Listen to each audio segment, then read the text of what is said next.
para mitra anu mulia nu sami-sami ngadangkeun dongeng mangjaya saparakanca bade teraskeun hanca dongeng nu katunda carios nyambung Rusia Curug Cikidang. Atuh para mitra ayeuna dongeng nincak bagian ke-72. Tuh geuninnya para mitra nincak bagian ke-72. Ulah kirang-kirangnya ngapunten dina kakirangan sareng kalapatanana. Dina mangdongengkeun ieu dongeng kirang digemakeun hapunten anu kasuhun. Mangga para mitra urang teraskeun hanca dongengna carios nyambung judulna Rusia Curug Cikidang. Mang Jaya ngaturkeun nuhun para mitra ka wargi-wargi Mang Jaya nu paratos noe subscribe sareng loncengna nu sering ngabagikeun acara ieu ka mitra nu teu acan uningan oge para mitra sadaya salajengna sering komentar hatur nuhun komentar naon oge katampi alhamdulillah sagala komentar dijantenkeun bahan kangge Mang Jaya official. Mangga para mitra sadaya dongeng nu judulna Rusia Curug Cikidang karangan Kileksa dina bagian ke-72 urang lajengkeun deui wilujeng ngadangukeun.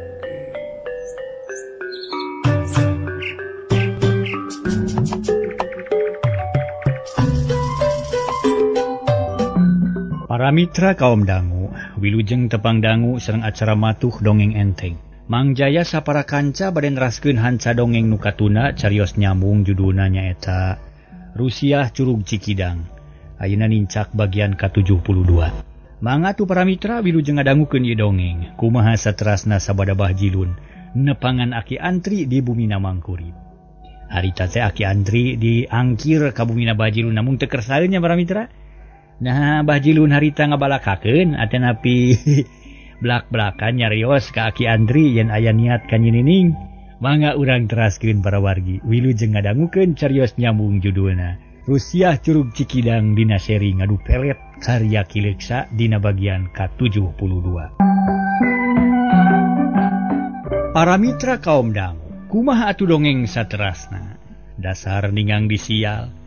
Samemeh Bahjilun ngajawab kurunyung teh aya nu datang horeng ading. Bet ngadadak hayang ka Mangkurip lantaran tadi ngadenge beja ti indungna yen aya Bahjilun ngaliwat rek ka imah Mangkurip. Punten, alah, geuning meni rempeg ya, meni ngariung di dieu, cek ading bari gek diuk dina golodog. Puguh Bahjilun meni kakerot bakat ku amek. Bari ngadilak lantaran kakarage tepung jeung Aki Antri kalah jol di ading. Puguh matak haneueul, matak cengkel kana hatena. Di dieu jang sakalian urang ngariung di jero jang ngobrol. Mangkurip nyamat. Hese manglah kalangan ku si Abah jalana. Didiukna kalah dina Bang Barung atuh pantes matak nongtot jodoh bah. Besok diuk dina Bang Barung. Cek ading bari seri panon ngareret ka Bahjilun. Nuker diuk dina lawang memang ngahalangan rek ngaliwat. Keheul Bahjilun teh asa diwiwirang ku ading. Barang rek nyarita kaburu ditempas ku Aki Antri. Asa diingetan ku ading meureun. Bener Abah ulah sok diuk dina Bang Barung matak nongtot jodoh. Di dieu di jero sakalian ngarah teu kawok lamun rek aya nu nyuguhan kitu. Laras pisan lah. Dak pantes si Abah mah nongtot jodoh ge da sok resep diuk dina Bang Barung. Gue ngahalangan rek ngaliwat. Ading bari seuri. Panon melong ka Bahjilun asa meunang dina ngadu pokrol. Atuh beuki beureum beungeut na Bahjilun teh para mitra era pacampur jeung amek. Wah si Sading mah sok asa di jalanan sia. Teu kaopaya nu ngomong sok tuluy ngaheureuikeun batur. Ulah kitu ai Sading sia. Mane mah komo diuk dina golodog. Moal nongtot-nongtot acan jodoh sia mah lebeng we eueuh. Ah teu nongtot-nongtot acan sia mah deuleu. Bahjilun bisa naker malikeunana. Kituna bari baeud tuluy asup ka jero. Naon kuring mah bae lantaran moal haneueul ari can nongtot mah. Mun Abah mah geus haneueul lantaran jodoh geus nongtot. Teu kabatot ari panon geus molotot lapur we moal anu kakenyot. Jembe sia Sading ah. Mane mah yang riributan wae sia jeung aing teh. Rek ira eleng atuh cicing sia. Bising aing ngambek geuleuh. Naca nyaho si amek Abah. Bahjilun bari nangtung diuk pindah ka jero. Puguh we nyaho mah amekan Abah mah jiga ucing bengok. Ading seri tuluy nangtung. Sup katepas terus diuk deket Aki Antri panon rutret ka tengah imah sugan aya nyinining tapi eueuh. Gus sup. Ulah parerea omong wae lah isin ku sepuh. Ayeuna mah geus sasalaman anggur geus silih hampura jeung sasama. Da tadi ge sobat medok piraku ari ayeuna rek pukah kitu. Asa teu merenah teuing pamali, mending ge sosobatan jeung tibatan mumusuhan mah. Lantaran ari boga musuh hiji teh loba teuing, ari sobat 1000 ge kurang keneh. Da kitu ari ceuk pamikir kuring mah. Nu aya ulah dilelebar, nu eueuh buru-buru teangan ngarah kumpul. Dina hal ieu urang teh kudu bisa ngaji diri. Ulah mawa karep sorangan lantaran neangan sobat teh hese. Neangan musuh mah babari. Tah kulantaran kitu sobat nu aya ulah diruksak, musuh nu geus aya ulah ditamahan. Kitu ceuk pamikir kuring mah bah kitu deui Kajang Ading. Ceuk Mang Kurip dariana keur kakara ayeuna wani nyarita kitu. Lantaran asa era ngadengena nu parere omong bae bisi matak leuwih goreng temahna, mangkaning antara tilu sobat geus kanyahoan ku umum. Nya bener Mang kudu kitu tah. Ulah sok namahan musuh tapi da si saling sok neangan gara-gara atuh. Sok nyieun pucuk ti girang si eta mah sok aya-aya we. Nu eueuh ge diaya-ayakeun. Nu matak ti pasieun unggul si eta mah. Bah Jilun bari ngareret ka ading nu harita keur ngadahar cau Amon hiji. Nya sarua we jeung abah gara-gara nu eueuh diayakeun akhirna matak pi omongeun. Udah sok hayang meunang sorangan bae lah. Da kuring boga pikiran, boga rasa jeung rarasaan. Ading beuki wani ayeuna mah tara asa-asa deui ngomong ka Bah Jilun. Lantaran hatena rada keheul. Nah di papacahan teh kalah ngahajakeun. Bandungan atuh nu mapatahan teh ngarah nyerep kana hate. Ulah dianggap angin liwat barina oge, ceuk Aki Antri bari neuteup kanuduaan. Kawas nu milu jengkel jep duanana jempe taya nu nyarita deui malah ading mah ngeluh tungkul. Ayeuna kieu abah kitu deui Kajang Ading. Kulantaran ayeuna geus ngariung bisi rek aya perlu mah ka Aki, pok geura nyarita sing bener. Naon perluna? Nah kumaha kuduna? Mun teh mah Aki kudu ngabantu ka abah jeung ka adik, moal teu disanggupan. Lantaran Aki ye boga rasa jeung rumasa. Aca boga hutang budi kanu duaan. Nu matak tong asa-asa sok geura nyarita sing balener. Nah saheula nu rek ngomong?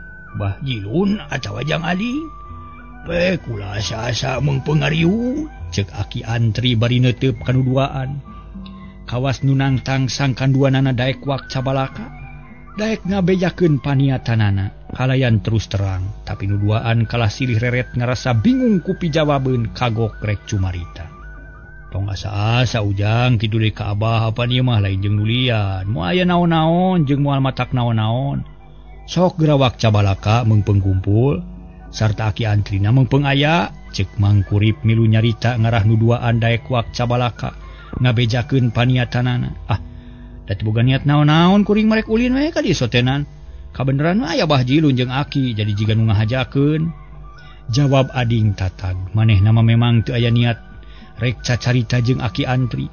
Kadinya soteh ngahalangan Bah Jilun, sangkan taya waktu keur ngabudalkeun pamaksudanana. Ana da bage moal naon-naon atuh, ceuk Bah Jilun pipilueun. Kawas nu bingung ku pijawabeun era jeung asa kagok.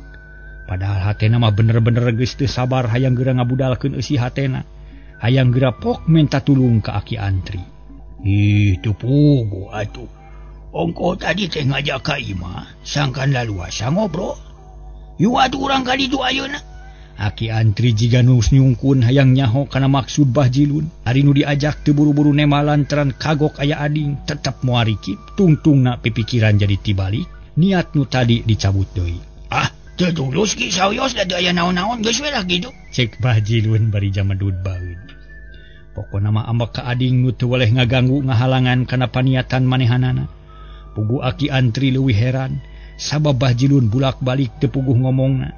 Geus, atuh ayeuna mah anggap rengse we urusan teh. Aki moal ka Bah Jilun, jeung moal ka imah Jang Ading. Malah ayeuna gerek balik, permios Jang Kurip, Aki marek balik heula. Aki Antri nangtung tuluy ngareret ka Bah Jilun jeung Ading. Mang atuh kingan hapunten we mun itu disuguhan. Jawab Mang Kurip hatena ngarasa bungah lantaran lamun Aki Antri balik tangtu Bah Jilun jeung Ading ge barali. Lain embung kaanyangan, ngan geus pasti bakal parerea omong deui bisi matak nambahan parna kana kaayaan nu geus ruksak. Hari Bahjilun jeung Ading harita memang kacida bingungna. Tayan nu daek ngobrol ngaharulang we jiga nu teu puguh catur. Kawas jeung can wawuh we lila-lila Bahjilun ngarasa cangkeul pok nyarita. Mang Kurip abage moal lila ieu teh. Aya pagawean nu kudu buru-buru direngsekeun. Permios we sareng ulah kirang-kirang ngahapunten nya. Kana kalepatan Abah, rumaos lah sok nyieun kalepatan jeung riweuh wae ka Mamang. Ceuk Bahjilun cengkat tuluy turun tina golodog. Kana golodog we. Mang Abah mangga. Mang Kurip ponok panon melong kanu rek balik. Malah dina akhirna mah Ading ge amitan teu daekeun ngobrol jeung Mang Kurip. Tungtungna Mang Kurip cunggelik sorangan ditepas bari neuteub kanu baralik nepi ka lesna. Aya we pipikiraneun teh ya. Aing jadi hariwang sok sieun ka papanjangan we bisi jadi bibit panyakit. Mata holang pacengkadan. Sabab munilik kana kaayaan ayeuna mah antara Bahjilun jeung Ading teh bener-bener silih kakalakeun, silih bobong-bongohan, silih unggulan dina ngadeuketan anak aing. Kumaha mun jadi ribut, kumaha mun matak pasea. Aing teu bisa misahkeun moal sanggup mereskeunana. Lantaran sarua beratna, tapi da aya pangurus ai parna-parna teh matak naon we laporan ka Pak RT. Sina dibereskeun kalayan tartib. Ngan memeh ka Pak RT aing kudu bisa heula ngarengsekeun ku sorangan. Ulah gumantung teuing ka batur sabab nyinining teh anak aing, nu tanggung jawabna ge kudu aing. Ceuk Mang Kurip bari molohok kaluar. Lamunan kumalayang kanu anggang nyipta-nyipta kajadian nu bakal datang. Bisi aya akibat tina pagawean nu duaan teh. Keur jongjon ngalamun kitu torojo nyinining nyampeurkeun. Gek diuk dijiereun bapana Paroman bear marah mae pikirna tiis ti loba teuing anu ngaganggu kana dirina. Malah kacida bungahna pedah Bahjilun jeung Ading geus baralik meuni asa bebas tina Bang Baluha teh. Aya naon aki antri teh Pak? Ning ka kupingna meuni rame silih tempas. Saperos nuju Parasea, ceuk nyinining ka bapana. Manehna ngarasa kaget basa ngadeng nu silih tempas ditepas teh para mitra sadaya. Teu aya naon-naon nyai eta mah. Teu aya naon-naon. Jadi eta mah lah ngobrol biasa ngan memang rada haneut meusan lantaran Bahjilun jeung Ading siga nu pahareng-hareng lir barat ucing jeung anjing we eta mah. Ieu kabeh moal salah mata holangna tina perkara hidup teh. Ari sabab katempona duanana ge jiga nu sieun kaelehkeun teu kaop aya nu ngaringkang saurang pasti dituturkeun. Tah kitu nu jadi masalah nama. Cek Mang Kurip bari pepeta ngebrehkeun eusi hatena ngabejakeun perkara Bahjilun jeung Ading. Nyinining ngahuleng para mitra sadaya ngadenge katerangan tinu jadi bapan. Para mitra kaum dangu harita nyinining tuluy nyarita sabada ngahuleng teh.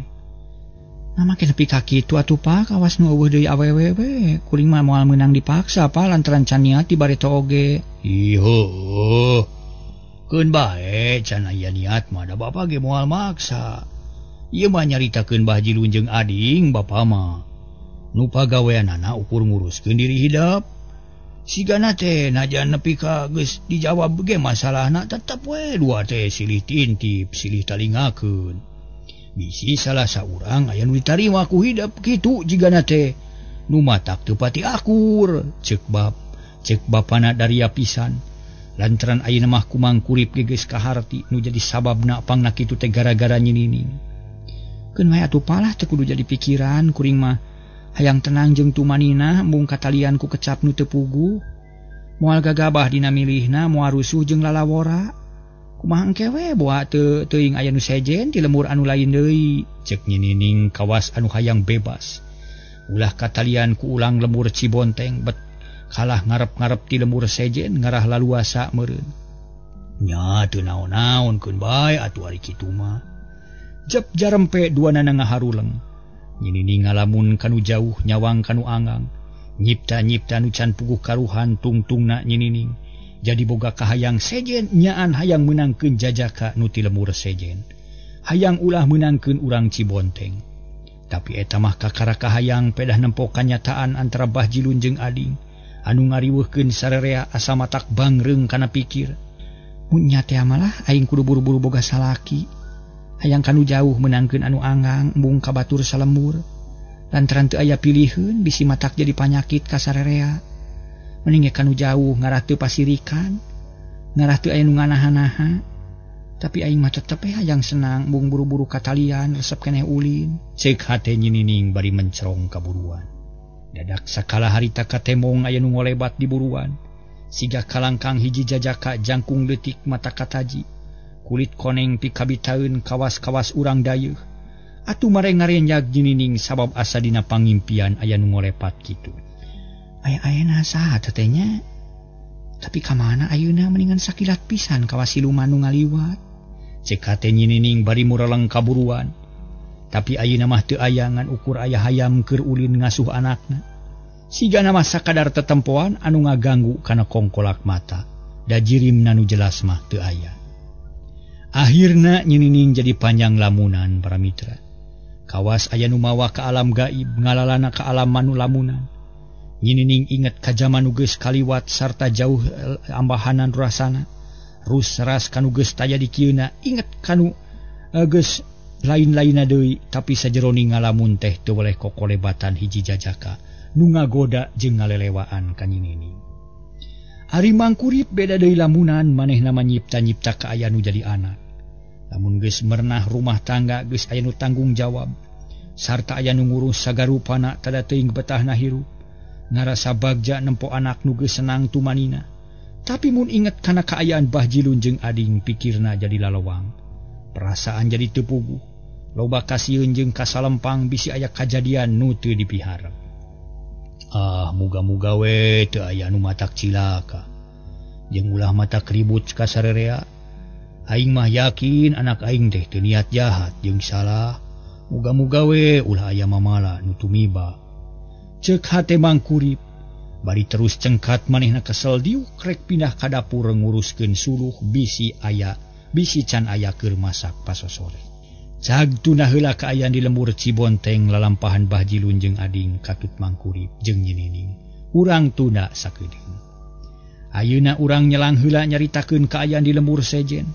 Lalakon nu anyar jeung Kang can kungsi ka garis-garis dina jejer ieu carita. Nu kakocap di lembur Cijaha para mitra. Nya eta lembur Mang Unus anu kungsi dianyangan ku ading. Di dinya aya hiji jajaka ngaranna Ruhya. Bapana geus maot indungna geus teu aya, ari cicing di akina nu ngaran Ki Jumin, ahli silat jeung tukang palak, resep kana kabatinan sarta ahli kana pelet jeung asihan. Tapi tara aya nu make lantaran jelemana bedegong. Loba nu teu resepeun malah ma adat akina kitu teh jiga nu turun kanu jadi incuna ngan hanya kal ari incuna mah teu sarua jeung akina dina urusan ilmu panemu ngan ukur nurun adat goreng nabungkul bedegong jeung somong galak jeung barangasan ari ka awewe kacida resepna resep ngaheureuikeun jeung ngamaenkeun. Kocapkeun dina hiji mangsa si jajaka nu ngaran Ruhya nyarita ka akina yen boga impian hade ngimpi tepung jeung mojang geulis ku akina anu ngaran Ki Jumin ditanya ditegaskeun ngarah puguh mikiranana. Ki Jumin harita tuluy nyarita. Caritakeun jang. Sakali deui kumaha impian ujang desanyana. Malam naon ngimpina, wayah kumaha kira-kirana. Ku akirek di itu. Ki Jumin mimiti nanya deui panon melong ka incuna nu diuk dina lampi. Kieu ki ngimpina teh malam Kamis kira-kira wanci Janari ki. Basa lilir teh geus kadenge hayam jago rawong kongkorongok. Ari impianna mah teu pira ki, ukur ngimpi tepung jeung hiji mojang. Lah, kacida mata kreuwas. Nah apal ka kuring? Jeung manehna ngabejakeun ngaranna jeung lemurna. Kieu ngomongna teh. Ngaran kuring Nining asal ti lembur Cibonteng. Kuring geus sayang boga salaki lantaran geus sawawa. Tak lantaran kitu lamun akang mikah hayang ka kuring buru-buru datang cenah ka bapa kuring. Tak kitu kumaha kartos ki? Cek incuna malikna teu. Sorot panon cahayaan. Karti sakitu ge. Tapi eta mah jiga lain ngimpi biasa euy. Sabab tara kitu impian mah tara jelas jeung tara ngakukeun ngaran nu sidik. Tapi taya salahna mun ku urang dipikiran. Sarta moal matak naon-naon mun ku urang dicoba pikeun diteangan. Na aya atawa eueuh nganu jadi pokona aki hayang danya heula ka hidup. Rek kumaha ka hayang hidup teh? Jeung kumaha rarasaan hidup sabada ngimpi? Cek Ki Jumin bari melong. Ka incuna kawas nu hayang nyaho heula kana kaayaan hate incuna. Kieu ki kuring malah asa geus sawawa geus minang tepung jeung parawanoja malah geus loba nu jadi bebena kuring. Taya nu lana lah sabab kabeh armungeun diajak rumah tangga bener mah. Aya ge nu ngahaja dipiceun ku kuring lah lantaran kurang srek kana hate. Tayna kuring teh aya kahayang anyar geus bener-bener hayang ngabangun rumah tangga. Jadi lamun nya teh mah impian hade sarta lain impian samanea, kuring hayang init ka Lemur Cibonteng rek nanyakeun ka urang ditu. Nah nya aya nyinining atawa henteu? Mun rek dilamar we sakalian, ceuk Ruhya bari pepeta. Nyarita tegas jeung tatag kawas geus meunang mikiran ti anggang. Atuh meuni ungut-ungutan akina panujueun pisan. Heug disatujuan ku aki. Jung bae geura teangan eta awewe. Sugan we nya aya buktina, ulangan ukur beja wungkul. Ngan lamun geus kapanggih omat ulah rek gagabah dina ngalamarna. Kudu bebeja heula ka aki. Sabab lamun gagabah jeung lalabora bakal cilaka. Tah kitu ari ti aki mah. Moal nyarek moal nitah, pok wae eta mah pek wae. Pikiran da geus dewasa ieu. Ceuk Jumin atoheuna keur malah asa peureus lantaran boga incu geus gede wawanen. Mangga ki lah. Sagarupi amanah ti aki rek dijalankeun ku kuring. Ena kuring bade babarak babahanan sarta ayeuna pisan rek niang ka Cibonteng ki. Ceuk Ruhya bari nangtung manehna geus teu sabar hayang geura init kanu dituju. Hayang geura nyaho kana kaayaan nu sabenerna. Yung atuh ku aki didoakeun pisan. Sanggeus badami jeung akina. Ruhya bebeja sakali deui yen rek init ka Lemur Cibonteng. Hayang ngabuktikeun awewe nu nemongan dina impian. Kuki Jumin diidinan leos init bangun tenang naker. Bari mawa harepan anyar susuganan dirina pinanggih bagja. Bisa tepung jeung mojang nu tepung dina impian teh. Ruhya lempang sorangan teu rusuh atawa gugup tapi ayem jeung tumanina. Jiga nu taya karingrang malah teu jiga anu dines damineng runag raneg atawa eureun bari diuk hanapeun tangkal kainu ieu atawa gogoleran hanapeun rungkun haur dina jukut nu empuk.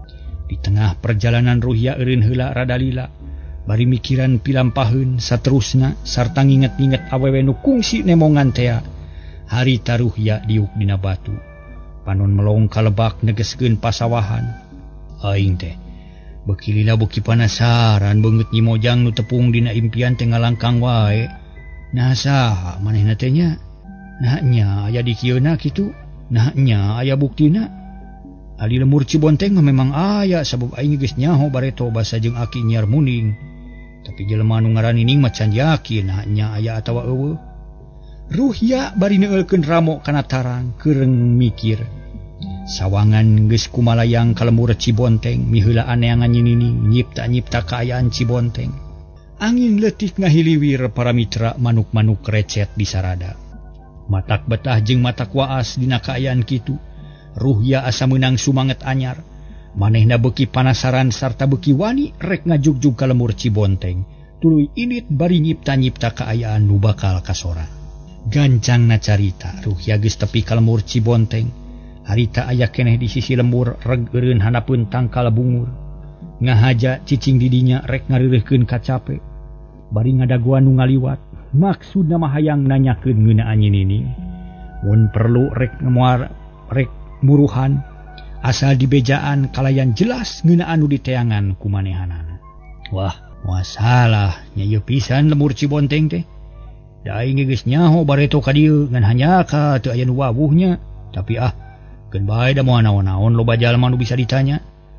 Naon gunana aing bisa nanyakeun bisa ngomong. Mata kitu ge kudu digunakeun ku aing. Sakabeh hartina mah pangalaman aing dina urusan tunyu tanya. Cek Ruhya bari rarat-reret ka kenca jeung ka katuhu. Susuganan aya jalma nu ngaliwat. Teu kungsi lila lar aya hiji jalma ngaliwat. Sigana matas ti sawah lantaran calana bagian handap basuh. Horeng lain anu lian anu tas ti sawah teh iwa ti Bahjilun. Manehna ngahaja liar ka sawah pikeun ngabeberaha teh nu keurudet da inget wae ka nyinining. Bapak, punten sakedapa. Bade tumaros rada panjang ieu upami teu kaabotan mah liren heula sakedapa. Ceuk Ruhya. Ngomong sopan bari rengku hormat. Panon melong ka Bahjilun. Puguh Bahjilun teh meni ngarenjag reg eureun heula tuluy nanya ka Ruhya. Ari ujang urang manya ieu teh. Rek naon los-los ka dieu? Ceuk Bahjilun hatena rada kaget. Lantaran can wawuh ka Ruhya nu memang tara sumaba kalebah dinya. Abdi mah pun ruhya ngahaja dongkap ka ieu tempat teh bade aya nu dipilari. Nanging abdi teh acan apal kana kaayaan di dieu sarta teu acan kenal. Da kumargi kitu upami teu kaabotan mah bade tumaros ka bapa. Ruhya terang-terangan. Manehna ngabeajakeun ngaran jeung tujuan maksudna ngarah babari tumanya ari bruk brak mah. Tapi Bahjilun kalah kakerung ngarasa reuas jeung heran. Nempo nu anyar pinanggih bisi rek niat jahat atawa ngarugikeun ka manehna. Sabab geus beda karasana asa teu geunah kana hate, tapi teu geruh pok nanya deui. Oh, jadi ngaran Ujang teh Ruhya nya? Urang mana asal teh? Ti Cijaha ngajak ka dieu bade aya nu disungsi. Oh, ti Cijaha. Geuning jauh euy. Narek neangan naon atuh los-los ka dieu? Saha nu diteangan ku anjeun, manusia atawa barang? Ceuk Bahjilun penasaran. Najan tadina hoream papanjangan nyarita oge ari ngadenge kitu mah teu burung cicing hayang nyaho kana niatna Ruhya. Ieu Bapak, Ruhya teu kebat nyaritana. Tong nyebut Bapak lah. Teu tuman kami mah sebut Abah we. Ceuk Bahjilun megat kalimah. Bari panon melong ka Ruhya. Umang Abah kieu ge maksud abdi teh Bah. Ayeuna abdi ngahaja datang ka ieu lemur teh maksud bade milari hiji mojang nu jenengan Nining. Eta hiji istri nu keur dipilari ku abdi lantaran geus kasawang pibakaleun bojo abdi. Ngan abdi can apa jeung can kungsi tepung nah di mana ayana Nining. Sahara mana kumaha rupana? Abdi can terang. Taku lantaran kitu abdi ayeuna bade tumaros ka Abah manawi kersa nerangkeun. Kumaha eta teh Bah nah leres di dieu aya Nining. Ceuk Ruhya menitog moal. Teu ieu nu dipinding-pinding kawan tu bujangan nu can boga luang. Kakara boga kawani jeung kahayang puguh karasana ka Bahjilun matak ngaheab kana hate lantaran yakin ieu jalma jadi hahalang kana niatna. Bahjilun ngahuleng sajongjongan mureleng kana beungeut Ruhya jiga nu hayang sidik kana rupana para mitra sadaya. Para mitra anu mulya, sanggeus seubeuh neuteup harita teh Bahjilun tuluy nyarita. Naon Ujang? Dedengean teh rek neangan Nining. Nah, nyata teh pamajikaneun Ujang. Bangun heran ari Ruhya bungaheun. Sabab Bahjilun daek dibawa nyarita beunang ditanya jeung dipenta kateranganana pok ngajawab paroman bear marahmai. Muhun Bah teu lepat, kitu pisan kaayaan abdi teh keur neangan Nining. Baris pibojoeun abdi, Ruhya neuteup ka Bahjilun. Sorot panon cahayaan nanakeun bungah ngandung harepan. Ke Jang. Asa pabaliut kadengena ieu teh. Pabaliut omongan Jejang ongko Ujang teh keur neangan pamajikaneun tapi can nyaho kana rupa jeung asalna. Can apal kana kaayaan jeung asal usulna. Nya ti mana nyahona? Naon sawabna geus kumaha ngaku-ngaku pamajikaneun? Asa teu puguh teuing. Ceuk Bahjilun bari melong sabab ngarasa aneh. Aya nu ngaku-ngaku pibojoeun tapi can wawuh. Malah can nyaho acan kana rupa jeung dedeganana. Kieu Bah abdi teh terang tina impenan. Sarta aya nuduhkeun ti hiji sepuh nu wacis nu weruh sadurung winara. Tak kumargi kitu najan can wawuh sareng jalmina ge abdi mah tos yakin yen eta teh pipamajikaneun kuring. Kitu. Jadi pokona mah najan kumaha bae ge bakal diakalan nepi ka beunang. Tah kitu nu jadi sababna mah Bah. Ceuk Ruhya bari pepeta. Nyarita beuki tatag sarta terang-terangan. Teu aya nu disumput salindung atuh Bahjilun teh meuli kakerot bakat ku amak. Lantaran beuki yakin bae yen anu dihareupeunna teh jalma nu baris jadi panghalang kana niatna, tapi teu geruh ngan ukur kukulutus dina hatena bari mencerong ka Ruhya. Waduh, cilaka ieu bebenyit bakal ngahalangan kana niat aing ieu. Sabab maksudna sarua jeung si Sading mikahayang ka Nining. Aya we tutunggul teh ieu. Kurang ajar ieu budak teh ieu. Ku aing kudu diwaras sarta ulah nyaho kana ayana Nining. Aing kudu dibobodo sia. Ceuk Bahjilun dina hatena. Manehna bener-bener ambak ka Ruhya. Sieun namahan halangan asa boga musuh anu anyar nu baris ngarewong kana hancengan manehna. Kumaha Bah uningan teu nepi henteu kanu jenengan Nining. Na aya teu nepi henteu di lemur teh. Dia mah yong yakin ayeuna pisan upami Abah kersan pang nerangkeun kalayan leres-leres abdi wantun mayar 10 rupiah. Ceuk Ruhya bangun teu sabar. Lantaran Bahjilun kalah ka ngahuleng siga nu bingung. Padahal keur mikiran akal pikeun ngajauhkeun Ruhya. Sangkan teu terus neruskeun maksudna ulah nepungan Nining. Naon Ujang? Dedengean derek muruhan 10 perak? Bajilun jiga nu ngahina da maneh nama teu butuheun ku duit sakitu. Mana komo ari kudu ngabejakeun nyinining mah. Mohon bah milih malih upami kirang tangtos ditambihan deui asal keur sawe ngabejakeun ka aya nyinining. Di mana anjeunna ayana? Na leres aya mojang nu jenengan nyinining. Abdi hoyong yakin pabakuna mah, ceuk Ruhya ngajentrekeun maksudna. Panon melong ka Bajilun. Ulah ngahina jang abah mah teu butuh duit sakitu euy.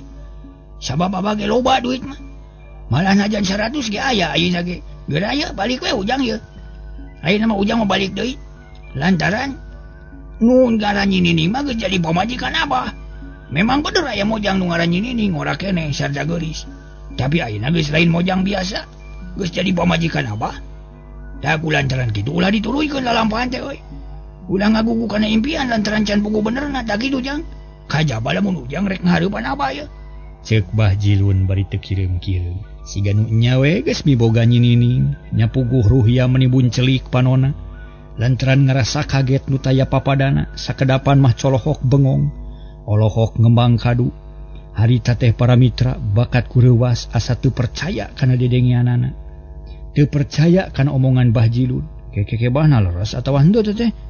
Kade nyalahan bah lantaran nu diteangan ku kuring teh parawan keneh. Lagas keneh can boga salaki malah can kungsi boga kabogoh. Kade nyalahan bah lain nining garwa abah ieu mah. Nining parawan. Ceuk Ruhya bari pepeta. Paroman katara alum bangun handeueul nakara bisi nya geus aku Bajilun. Bandel pisan sia maneh teh Ruhya.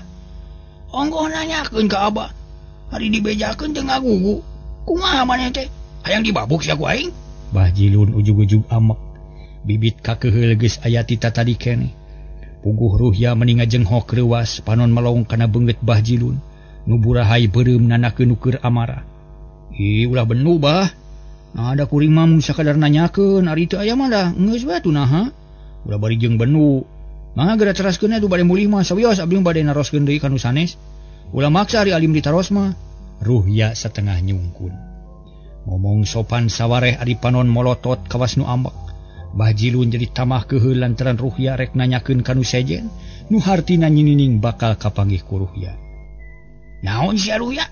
Ka mana wae sia ngomong teh? Nyinining mah ngan aya hiji da eueuh deui nu sejen di lemur ieu mah.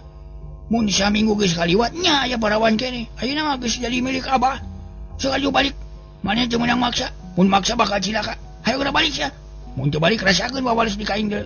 Ceuk Bajilun jadi nekad.